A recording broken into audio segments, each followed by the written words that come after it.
Bom dia, sétimo ano. Bom dia, amores. Tudo bem aí? Tudo caminhando?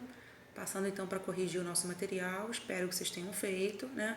Nossas unidades são sempre em uma aula e o exercício fica para a próxima aula.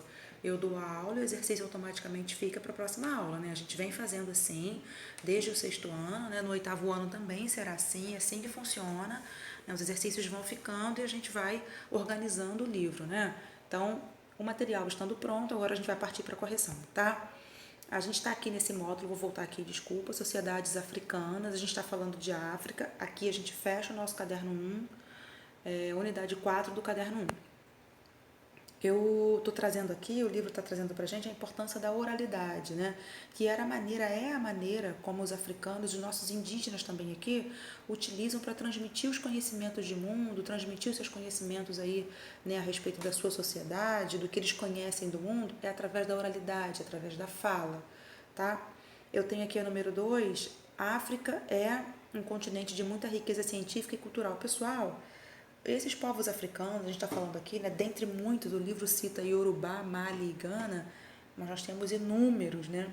Tivemos inúmeros povos africanos. Eles conheciam como fazer uma cirurgia de catarata, eles conheciam não com aparelhagem, né, não com aparelhos eletrônicos, com máquinas que existem hoje, mas eles conheciam, sabiam como fazer. A própria cesariana, que é aquela cirurgia que corta a barriga da mulher para tirar o neném, né? Quando o neném não nasce de parto normal, nasce de cesariana, então aquele corte, né, eles sabiam fazer. Então tinham conhecimento de medicina. Já que existia faculdade de medicina? Não existia faculdade de medicina. Mas quando eu falo de África, eu penso em Egito. Pessoal, o Egito está dentro da África. A gente aprende isso no sexto ano. O Egito, eles sabiam lá no Egito como que, para fazer aquela aquele processo da mumificação, pegar o faraó, né, o corpo do faraó e tirar todos os órgãos de dentro, tirar o cérebro pelo nariz, jogavam um ácido, né, pelo nariz e tiravam o cérebro, quer dizer, eles tinham algum conhecimento, né, de como funciona um organismo. Então a gente pode colocar aqui não medicina de faculdade, né, de estudar a medicina, mas eles tinham conhecimento do corpo humano, né? Então tem conhecimentos da medicina, conhecimentos na arquitetura. A cidade de Tombouctou, quando os europeus chegaram, né, Tombouctou foi o comércio muito desenvolvido, muitas pessoas vivendo ali, uma população grande, então foi um espanto para eles, não esperavam, tá? Aqui na número 3, em que atividades sociedades africanas se destacaram? Aqui aparece de novo, né? A gente pode colocar até meio que repetido, né? Como a de cima, está falando de ciência e cultura em cima, né? Aqui embaixo está falando de atividades também. A gente pode colocar arquitetura, pode colocar engenharia, tá? Passando aqui na página 489, está pedindo para a gente falar semelhanças e diferenças. Deixa eu achar a minha aqui, que está pequenininho. Semelhanças e diferenças sobre os povos africanos.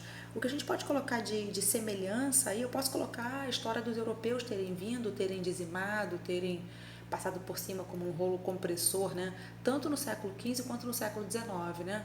A gente conhece aí como colonialismo, no século XIX a gente conhece como neocolonialismo. A gente aprende isso no nono ano, não é agora, mas para a gente perceber como os europeus se acharam superiores, né?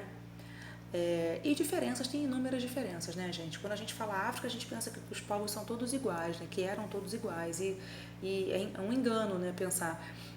Algumas utilizavam lá a questão do islamismo, né? Mas, por exemplo, quando eu falo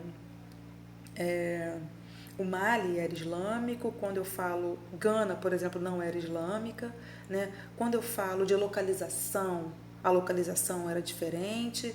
Quando eu falo o povo iorubá tinha a cidade de Ifé como a principal cidade. Tombouctou, por exemplo, já era uma cidade do povo do Mali, uma cidade muito importante comercial, né? Então tem muitas diferenças, mais diferenças até do que semelhanças, né? Para a gente entender como esses povos africanos eram diferenciados entre si, tá? Como estava organizado o reino de Gana? Descentralizado. A gente falou aqui ainda há pouco que não que formou um império, mas em princípio estava organizado de forma descentralizada, né? O rei não tinha autoridade sobre o território como um todo, sabe? Ele tinha alianças com os outros povos ali, oferecia proteção, né, em troca de soldados, pagamento de tributos, mas era um governo descentralizado. principal atividade econômica de Gana, e aí a gente lembra do comércio do ouro e do sal. Tinha também a questão de escravos, tá? Aqui tem um texto pequenininho e tá assim, ó. Quando da minha primeira viagem ao Cairo ouvi falar da vinda do sultão Musa, encontrei os habitantes do Cairo todos excitados a cantarem as largas despesas que haviam visto fazer às suas gentes. Este homem espalhou pelo Cairo ondas de generosidade, não deixou ninguém, oficial da coroa ou titular de qualquer função sultânica, sem receber dele uma quantia em ouro. Que dignidade, que lealdade. Aqui está pedindo o que você... Imagine que você é um cronista que viajou pela África. Fala alguma coisa da África, né? Aí é uma coisa muito pessoal. Vocês podem falar da diversidade religiosa, vocês podem falar da diversidade, até a questão aí da localização, também pode colocar. Podem colocar as cidades mais importantes, podem colocar a questão da escravidão, aí fica muito particular, tá? Aqui na tarefa, está perguntando para a gente quem são os griots. Os griots são os contadores de história, né? Ainda existem griots, tá, gente? Em geral, são as pessoas que têm muita experiência, né? Mas não necessariamente idosos, não, tá? Homens que contam histórias sobre o seu povo, né? Que usam a oralidade, que através da fala e da música disseminam aí, né?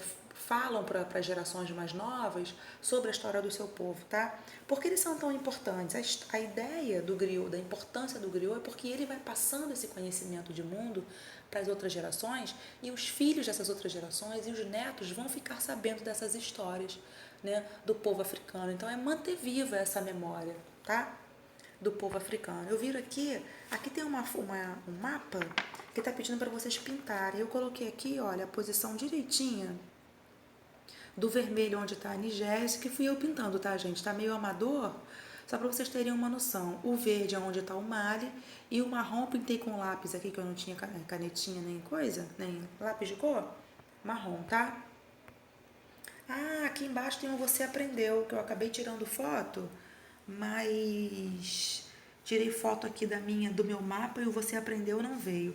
O Você Aprendeu tá assim, de acordo com os temas estudados nesta unidade, preencha o esquema a seguir. Aqui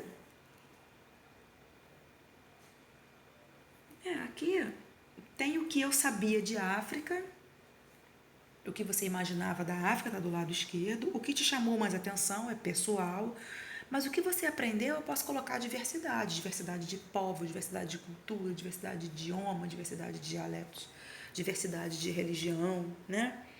Como eu vejo o continente africano hoje?